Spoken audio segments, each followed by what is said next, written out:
gonna organize all that. Well, the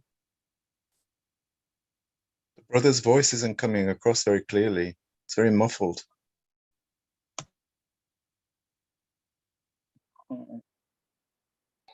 I don't know, maybe my connection. I'm not sure. Can you hear me? We can hear you. It is a bit well, it sounds like through a phone, but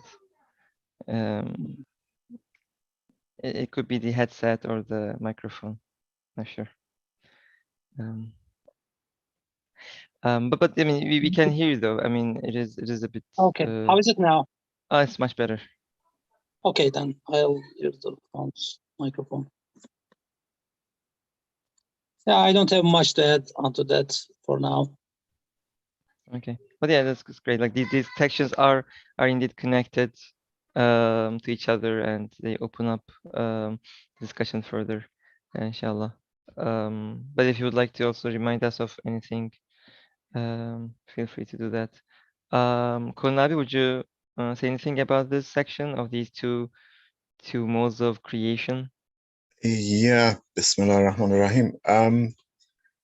This is a big subject for discussion. In several parts of the Risale, Ustad Nursi talks about the two different modalities of creation. One is Khalq Ibda, which here is called creation from nothing, origination and invention, which is Ibda. And the other is the giving of existence through bringing together things which already exist, which is in a sense compositional creation or khalq insha. So these two modalities, ibda and insha,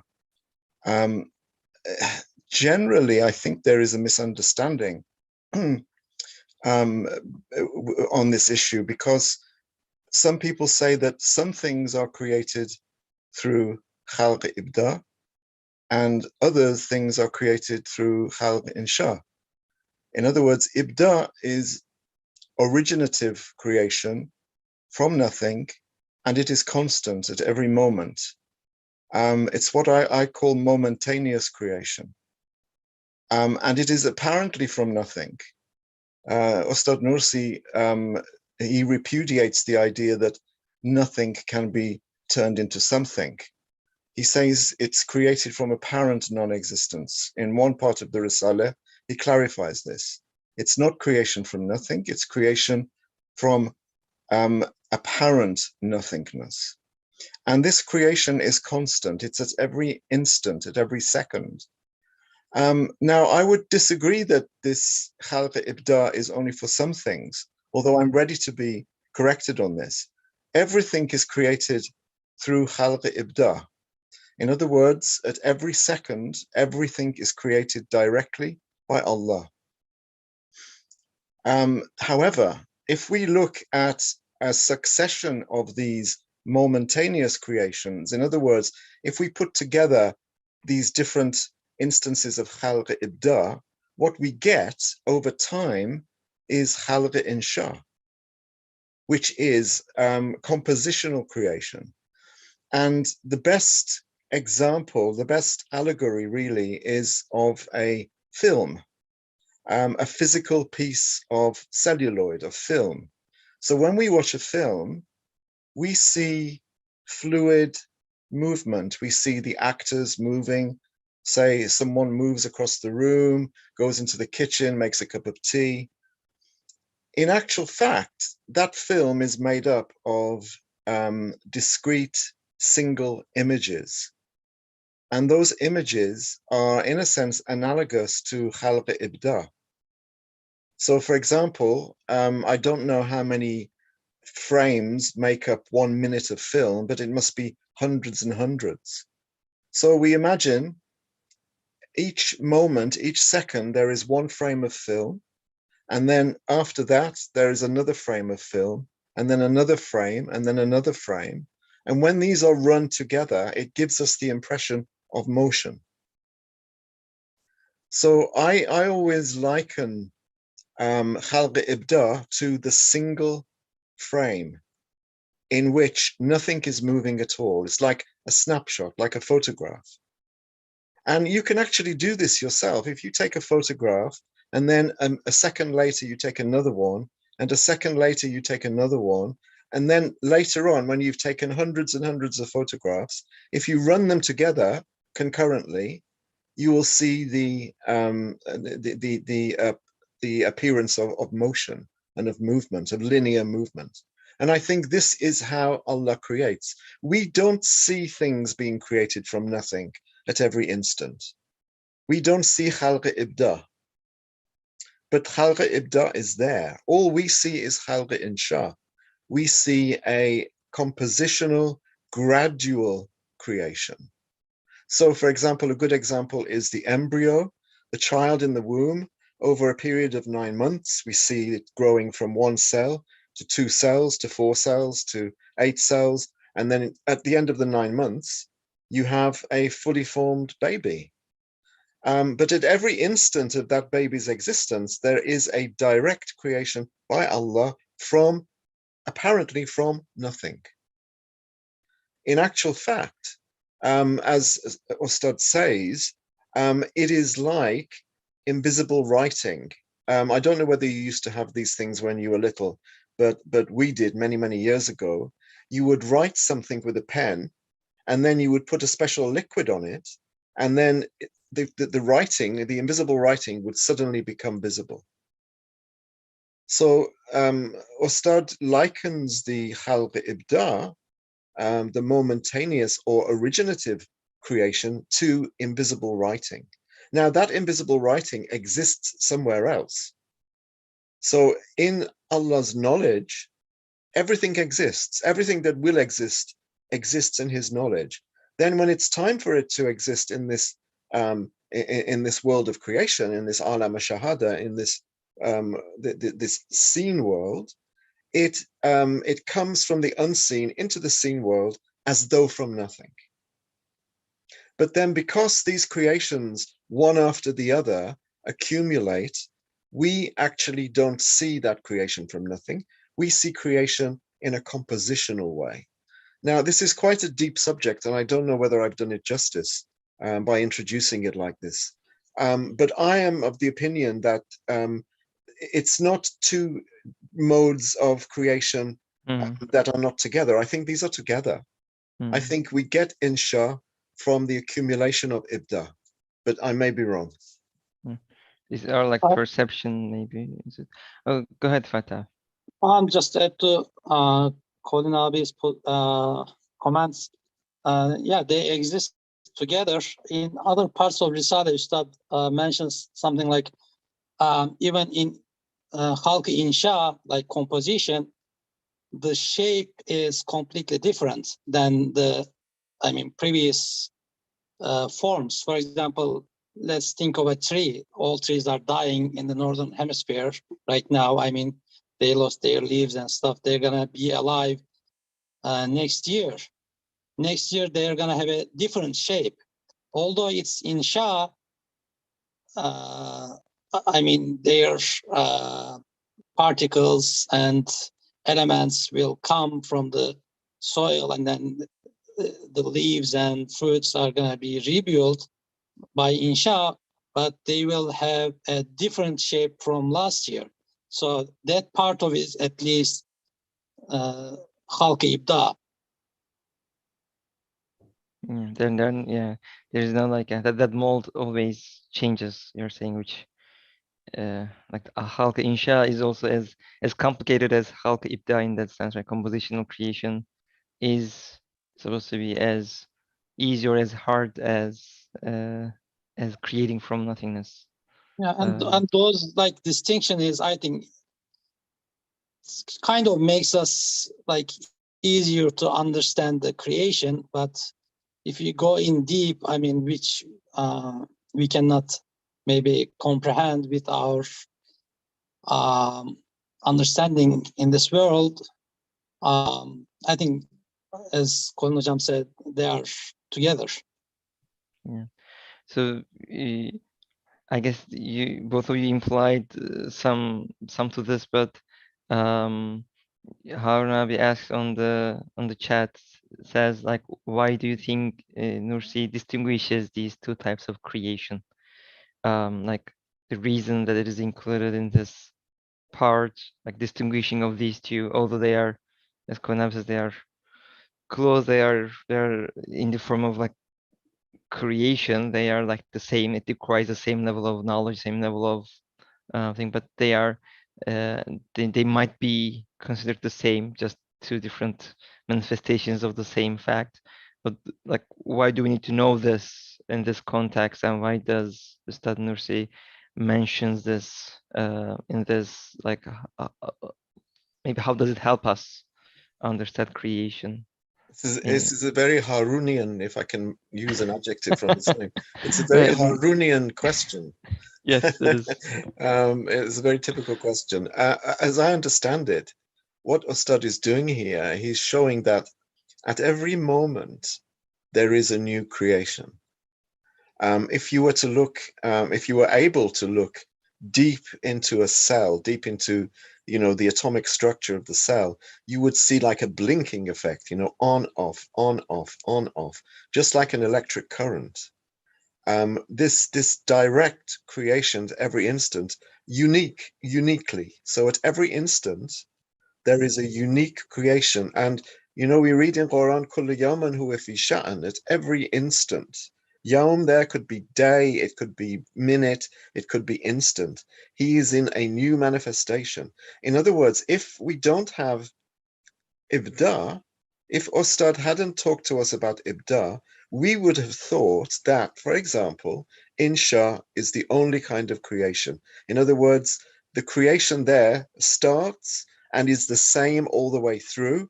It's the same materials, and there is no originality, there is no refreshing there, there's no newness, and therefore there is no Sekiya Ahadiyya. You know, there is no seal of unicity. So Ibda reassures us that at every moment there is a new creation and that no 2 seconds are the same, you know. There was a famous, I can't remember, one of the Greek philosophers, I think maybe, I can't remember, said you can't step in the same river twice, you know, because when you step in the river the second time, that water is no longer the same water. So creation is exactly the same. Every single second is absolutely new. Now, this goes back to the whole issue of ahadiyya and wahidiyya. You know, the wahidiyya is the enshai aspect, and the ahadiyya is the every single moment is new and unique. Otherwise, we have a creator who operates a photocopy machine, basically. You have the same things over and over again with no newness. And actually, we have a prime mover who starts the ball rolling and then sits back and rests and lets creation take care of itself. So Ibda is very important. Ibda shows us fardiya, the ahadiya. It shows us the unicity and the originality of every creation. If a creation is not original, then it casts aspersions on the creator, and it says that creator is a prime mover and not an active creator. He's not an hands-on creator. And this, you know, is has a lot of problems. It's very problematic. I see. So in other words, like, is it to highlight the fact that what we perceive as composition is snapshots of these origination, but since we have that illusion in our minds that Ustad Nursi wants to you know, decouple these and then just make clear that this composition is also like these series of origination type of creation. I think so. Yeah, that's why I would press to understand Insha as a collection of Ibda.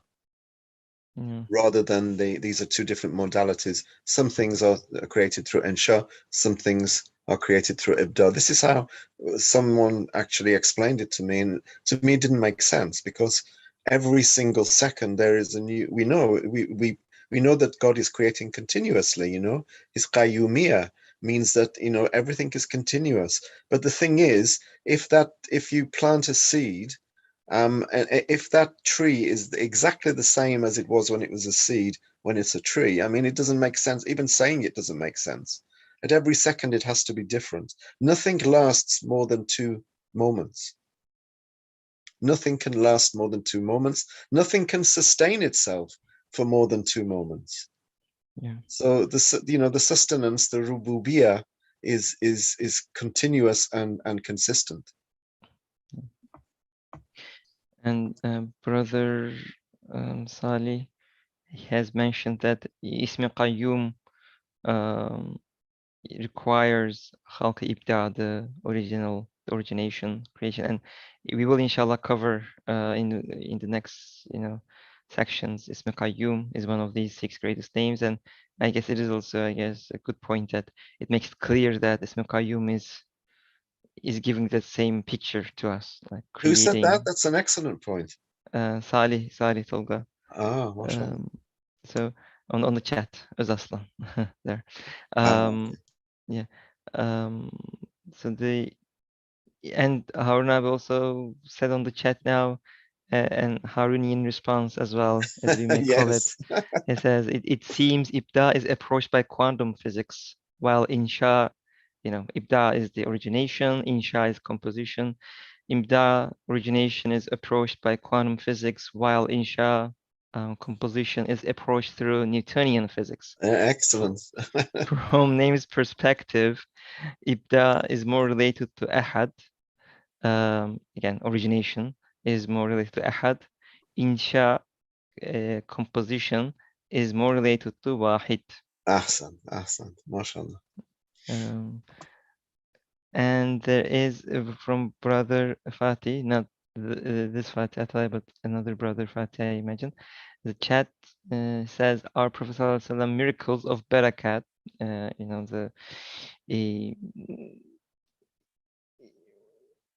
abundance in food and everything, barakat, miracles were examples of insha.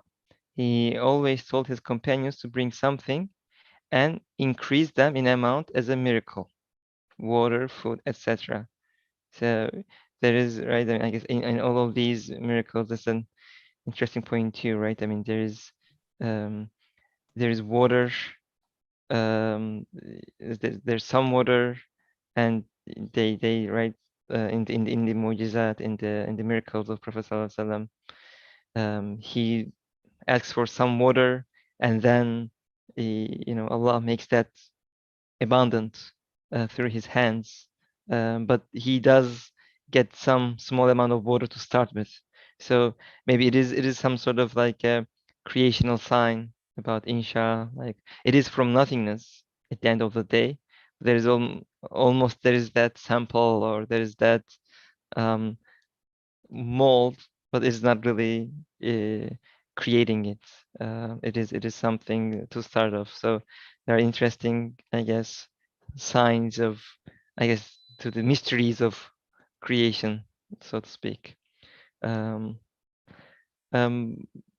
any points to add into these? I mean, especially the Newtonian and quantum physics. I don't know if you would like to also go into that section, but any thoughts about insha, ibda before we move on? Yeah, just to add to quantum and Newtonians, although I forgot a lot about physics. We can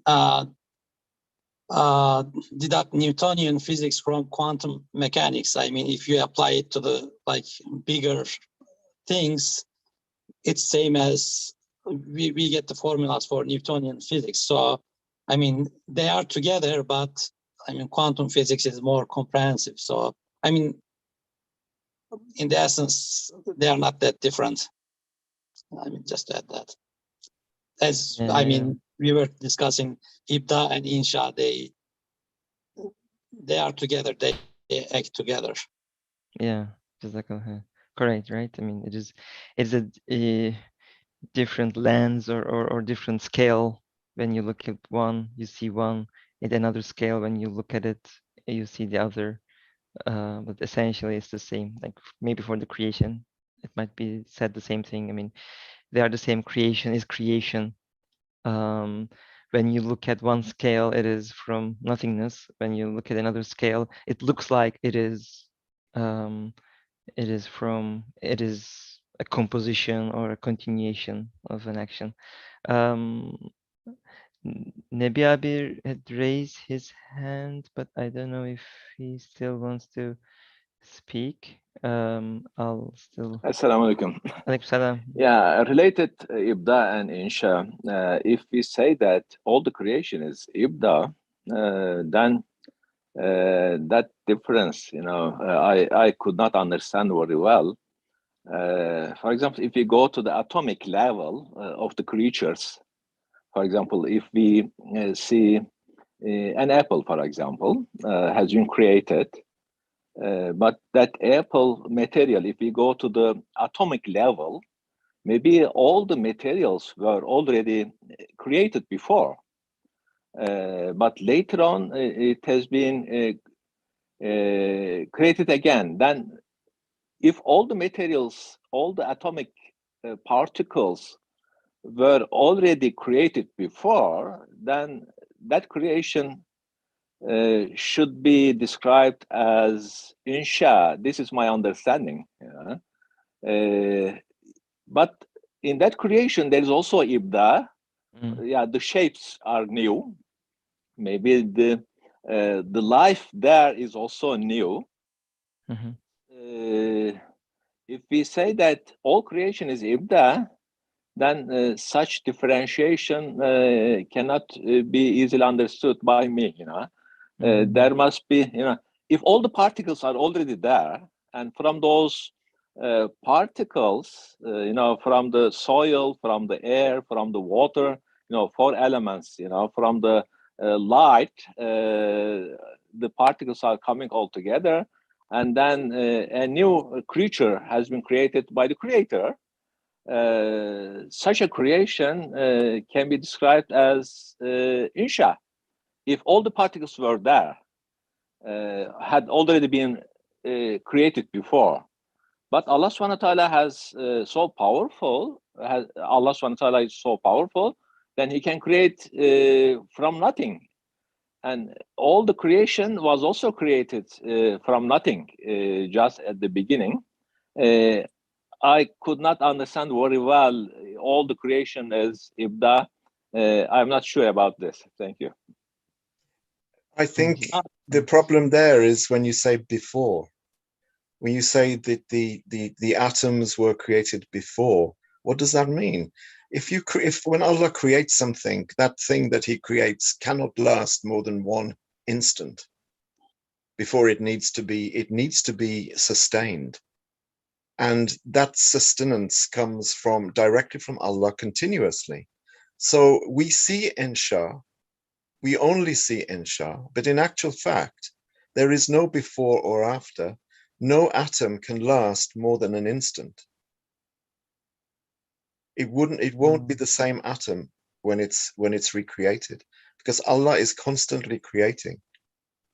So before is just for us, the word before is just for us. In actual fact, as insha is happening, ibda is happening within it, but we can't see it. If we were able to see ibda, no one could deny Allah's creating the universe, because we would see everything being created directly. So nothing can last for more than one moment, as quantum physics or quantum mechanics tells us. Nothing can be sustained for more than a second, because nothing can self-sustain. So when Allah creates, he creates afresh and renews the creation. In Quran, it says that Allah creates and then he refreshes the creation. And this has to be constant. Otherwise, you will have creatures who are existing over a period of time, and nothing can exist for more than an instant.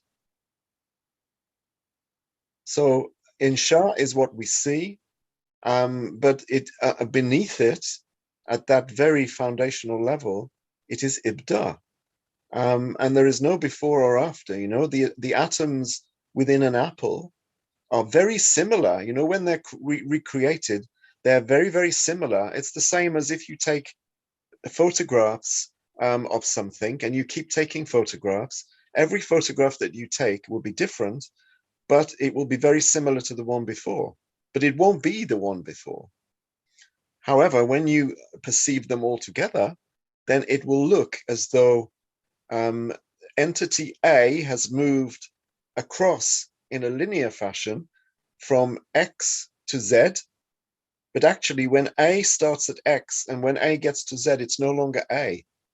It's A1, A2, A3, A4, A5, A6, and so on. So there is this linearity which we see, but in actual fact, that linearity is made up of discrete and separate Ibda creations, and they are vertical creations. Insha is horizontal, Ibda is vertical. This is the only way I can, you know, I can understand it. And there's something in the chat. The iPhone takes 60 pictures in 1 second, 3,600 pictures in 1 minute. No one sees it, but it occurs. Yeah, I think that is a good analogy. Mhm. And sometimes when we think of atoms and molecules, we think of them like Lego parts that like kids play, and then you build something and then you destroy it and you build another thing. But Yeah, if we go to with the molecular, same, with the same Lego parts. Yeah, that's yeah, a very good example. Thank you.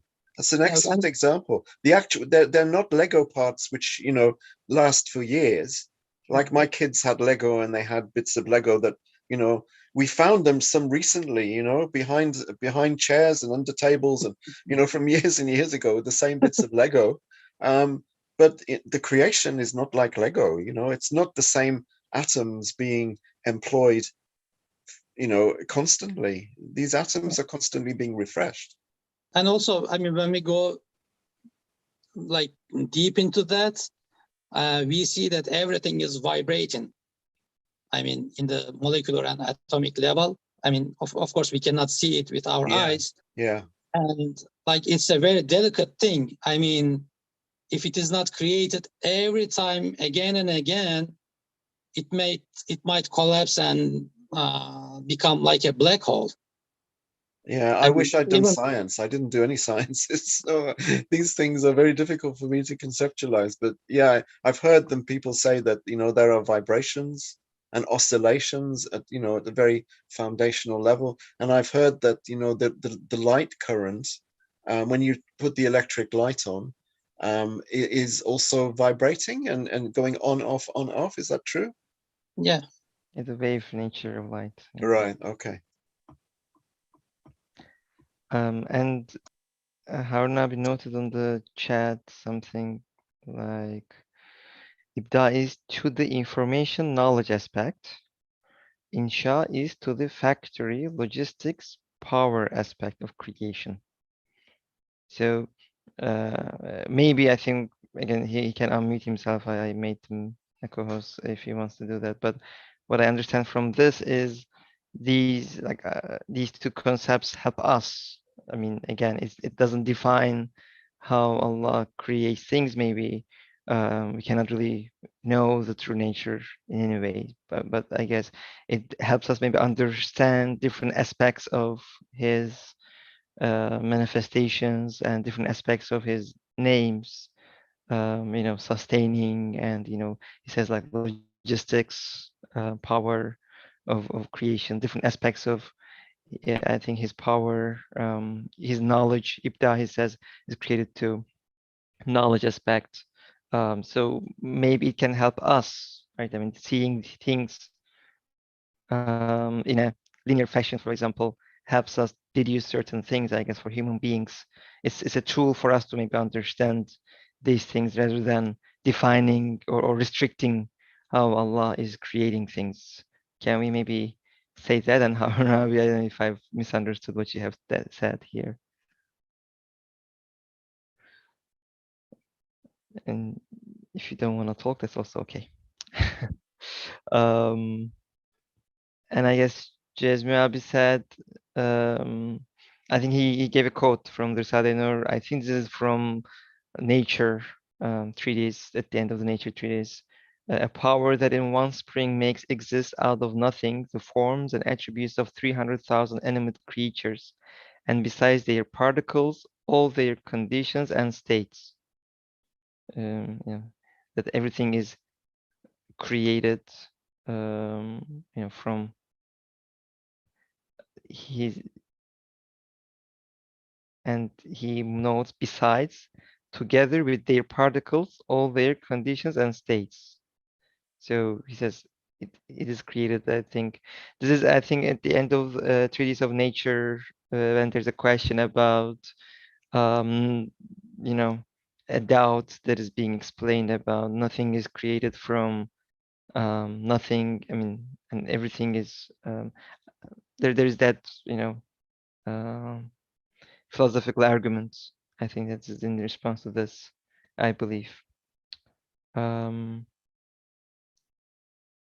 Any insights on any of these comments, either from our speakers or from the audience? That was the part that I mentioned before. The shape is new, although Yes. the atoms and molecules, elements come from last years. The shape of the tree is like it comes from nowhere.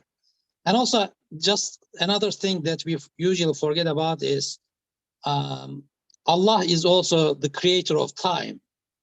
So in that aspect, we see Ibda like every second, or if you want to divide second by 1,000, every thousandth of a second. I mean, I don't know how much we can go. I mean, but time is created by Allah subhanahu wa ta'ala. I mean, we think that like time is just time, I mean. So Yeah. every second, like, let's think of it as a second that, I mean, we can easily understand and conceptualize. So every second, any time frame is created. And that's definitely Ibda. And like from physics, we know that the space is created. I mean, space is like expanding. The space is not something that existed for eternity. It was created by Allah. Time and space, both are the creations of Allah. So like it's enlarging, and that means that Ibda in that term is continuing too. SubhanAllah, yeah. I'm not sure whether time is created, actually. I don't think it has an external existence to be created. It has a relational existence. It's simply the measurement of motion, isn't it? It doesn't have a separate existence from motion. So if nothing moves, there's no time. We can maybe think about that, but I mean, yeah, that motion continues. So yeah, and Nebi abi raised his hand. Go ahead, Thank you. Nebi abi. Yeah, this Cezmi brother shared that quote from Nature, the topic. Then it emphasized that particles were there besides particles. Then while we are trying to explain something, the common accepted things must stay there. This is my understanding. If we try to question the common understood values, then how can we base our arguments on the not very well known things? Yeah, Ustad mentions in several places in Risale, from one thing, Allah subhanahu wa ta'ala create a lot of things, everything. And from a lot of things can create one thing. That means that a lot of things are already there. Then from those a lot of things, one has been created by the creator. Then particles were there, since in that context, particles were there, but the shapes and the other things are all new, and it's like ibda. Yeah, this is that quote. I think also implies that particles were also there, you know. But other than particles, the shapes and the things are created recently. Thank you. Exactly. And yeah, I guess these could be all correct, right? I mean, I think these could all be different ways to look at the same thing, I would imagine. One is from the point of view of true creation, it might be instantaneous. And the other way is to, you know, as Harun said, like, you know, the way that, you know, these things teach us certain things. And also, you know, these laws of physics, for example, Allah didn't have to create them, but they are there, and they are not binding Allah at all. But it is for us to understand and make use of them. And similarly, there are these assumptions, or these things that we have might very well, as you know, might very well be for us to make use of them, right? If we look at particles, if we get, you know, if you use that as an assumption, we can make things, build things, and things like that. So for us to help and make use of this world and bring out more manifestations of Allah's names, they are probably tools for us to understand certain meanings and certain things. It also, it might be the fact that it doesn't represent, or it doesn't mean that Allah is preserving that same particle, or supposed to, or required to preserve the same particle. So they both can work together, I guess. I don't think one opinion nullifies the other, or so they might both be true. So there is, from Brother Salih, there is that thing about time, I guess, as well as Brother Mehmet. I think time has a reality. Yes, it does, but it's not. It doesn't have an external existence. It's not makhluk. It's like darkness. Darkness is not makhluk. It's maj'ul. You know, it's put there. It has a reality, but it has no existence. It has no external existence. So maybe these are just technical issues. You know, we're saying that time, Yeah. Allah puts time there, but He doesn't create time. Time is not makhluk. You know, it's not created from something into something else. It doesn't have external existence, but it has an external reality, which is different to existence. You know, these abstract things that we talk about, they have no external existence, only external reality. Ustad makes a very clear distinction between wujud khariji and haqiqat khariji. And I think we shouldn't forget that. It's the same with the laws of nature. The laws of nature are not created. They have no external existence. So I think maybe it's just a matter of language, perhaps. Yeah. And probably connects to the point that I made about these are tools for us to understand Allah's names and His manifestations, the true nature of things we may or may not understand, which is probably fine. So I would like to go to the third point, so that we cover more than one thing today. Bismillahirrahmanirrahim. Third point. We shall explain briefly 2 or 3 comparisons which are illustrated in other parts of the Risale-i Nur, showing how, if ascribed to a single one of unity, all things become as easy as a single thing. Whereas if referred to causes and nature, the existence of a single thing becomes as difficult as that of all things. For example, if the positions and administration of 1,000 soldiers are referred to one officer, and that of one soldier to 10 officers, to command the one soldier will be 10 times more difficult than commanding a battalion. For those who command him will form obstacles to one another, and in the resulting disorder, the soldier will have no peace. Whereas if to obtain the desired result and situation, a battalion is referred to a single officer. He can achieve the result easily, without difficulty, and give it that situation. If to obtain the result and situation, it is referred to the soldiers without a chief, leader, or sergeant, they will only be achieved with much dispute and difficulty, in great disorder and deficiently.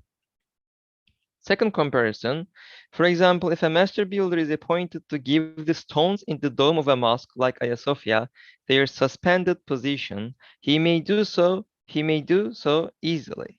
But if it is referred to the stones themselves, they will all have to be both absolutely dominant and absolutely subject to each other in order to support each other in the suspended position. For the work the master builder performs easily to be carried out, work 100 times greater of 100 builders will have to be carried out, only then may such a position be achieved.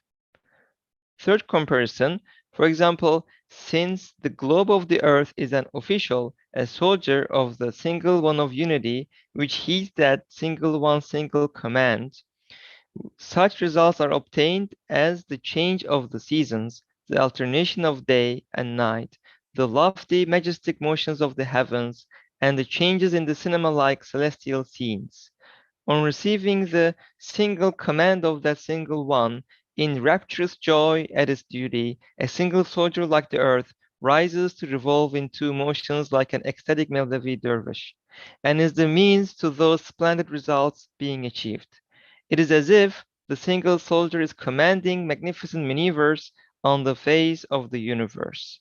If not ascribed to a single one whose rule of divinity and sovereignty of dominicality encompass the whole universe, and whose command and rule cover all beings, those results, heavenly maneuvers, and earthly seasons, could only be obtained by millions of stars and globes 1,000 times larger than the earth, traveling the long distance of millions of years every 24 hours and every year. Thus, those results being obtained through the two motions, in its orbit and on its axis like an ecstatic Mevlevi dervish, of a single official like the globe of the earth, is an example of the infinite ease there is in divine unity, while they are being obtained through endlessly long ways, millions of times more difficult than the motion described above, is an example of just how difficult, indeed impossible, is the way of associating partners with God and unbelief, and just what impossible, absurd things are found on it. Consider the ignorance of those who worship causes and nature through the following example. You can understand how far from reason it is and how ignorant to suppose that, after preparing in orderly fashion through his wondrous art the parts or machinery of a wonderful factory, or marvelous clock, or splendid palace, or fine book, a person does not himself assemble the parts easily and work them, but with protracted and high expense makes each part, each mechanism, and even each sheet of paper and pen into extraordinary machines in order to make the parts themselves, construct and work the factory, palace, and clock, and write the book instead of the craftsman. And he refers to them the craft and art and craft, which is the means of displaying all his arts and skills, which he has great desire to exhibit. In just the same way, those who attribute creation to causes and nature fall into compounded ignorance, for above nature and causes are extremely well-ordered works of art, and they too are artifacts like other creatures. The one who makes them thus makes their results too, and displays them together. The one who makes the seed also makes the tree above it, and the one who makes the tree is the one who makes the fruits above it. Otherwise, further well-ordered natures and causes would be necessary for other different natures and causes to come into existence, and so on ad infinitum. One would have to accept the existence of an infinite, meaningless, impossible chain of illusory fancies. This would be the most extraordinary ignorance. Okay. I'll stop here, and we won't have a lot of time to cover everything here, but I think these are great examples. I know this dome example has been given by Kolnabi numerous times. But I would like to hear from our speakers, their understanding of this piece, inshallah, in like a couple minutes each. Fatih Abi, would you like to start? I mean, the most of the creation in front of our eyes, if we don't think about it a lot, seems to be in the form of insha. So some of the materialists think that, this is just happening by itself, and then atoms, molecules coming together, and then creating these shapes. And some of them even think that those atoms have some kind of intellect, and because of that, they are able to do it. I mean, it might sound a stupid idea, but some said those kind of stuff too. And this part explains that even if they have the intellect, those atoms and molecules and all the small particles, there still has to be somebody who oversees all of them and who coordinates them to make all these shapes. Otherwise, it's gonna be impossible for a molecule or group of molecules to form something. Yeah.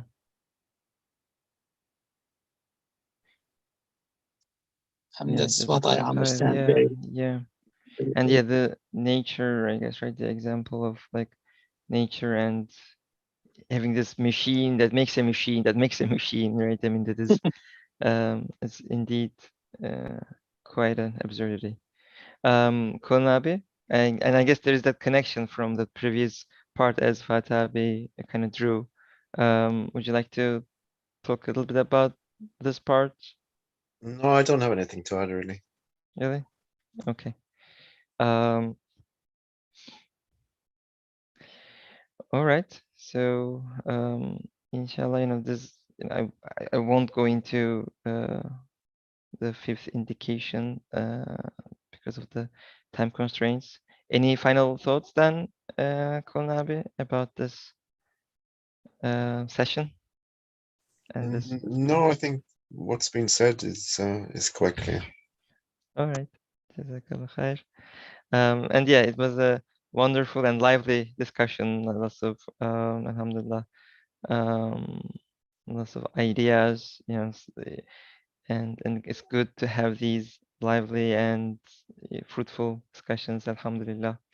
Fatih Abi, would you like to end with a dua then, inshallah?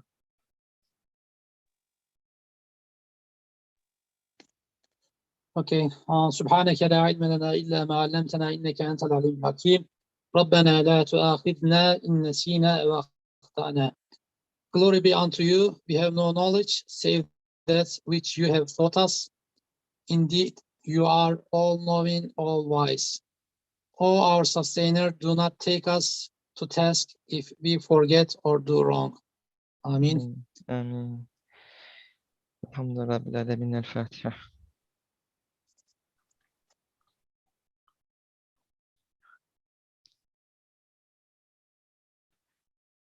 Jazakallah khair for all the comments, for all the discussion. Inshallah, next week we will work on ending, finishing the Ismi Fadi, inshallah. Assalamu alaikum wa rahmatullah. Alaikum assalam.